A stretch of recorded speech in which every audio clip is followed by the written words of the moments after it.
বড় ধরনের শিডিউল বিপর্যয় ছাড়াই চলছে রেলের এই যাত্রা।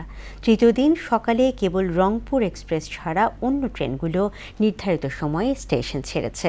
গরম এবং বৃষ্টির দোলাচল অস্বস্তি তৈরি করলেও বাড়ি ফিরতে পেরে সন্তুষ্ট ঘরমুখ যাত্রীরা। এদিকে ঢাকা বিভাগীয় রেল ব্যবস্থাপক জানায়, শিডিউল বিপর্যয় রোধে সচেষ্ট রয়েছে কর্তৃপক্ষ। এমআর আসাদের রিপোর্ট। ঈদযাত্রার তৃতীয় দিন ট্রেনের হুইসেলের সঙ্গেই বাড়ি ফেরার আনন্দের সূচনা হয় রাজধানীর কমলাপুর রেলওয়ে স্টেশনের যাত্রীদের মধ্যে। ছোট থেকে বড় পরিবারের সবাইকে নিয়ে শুরু হয় এই আনন্দযাত্রা।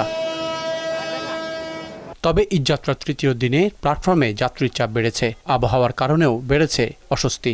সামনে ঈদ নাই, ঈদ তো কষ্ট লাগে নাই, কষ্টই আছে কিন্তু কষ্ট লাগে না। কষ্ট করে যাইলেও ভালো লাগে। ঈদ তো ঈদই, সবার সাথে ঈদ করবো, দেশে যাবো, এটাই মজা। যাত্রী চাপ সামলাতে 25% বাড়তি টিকিট দিচ্ছে রেল কর্তৃপক্ষ। তারপর তাৎক্ষণিক টিকিট পাওয়া কষ্টসাধ্য।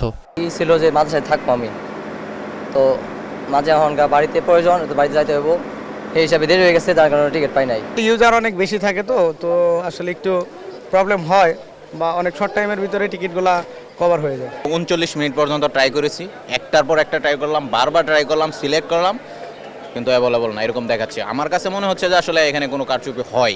রেলের ঢাকা বিভাগীয় ব্যবস্থাপক এবিএম কামরুজ্জামান জানান, রংপুরের একটি ট্রেনের ঢাকা পৌঁছাতে দেরি হয়েছে, তবে শিডিউল বিপর্যয় ঠেকাতে তৎপর রয়েছে কর্তৃপক্ষ। ক্লোজ মনিটর করতেছি, এছাড়াও আমাদের সেফটিকে আমরা সর্বোচ্চ অগ্রাধিকার দিচ্ছি।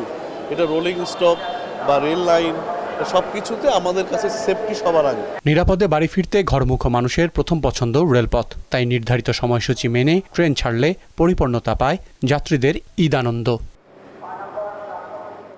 এমআর আসাদ, মোহনা সংবাদ, ঢাকা।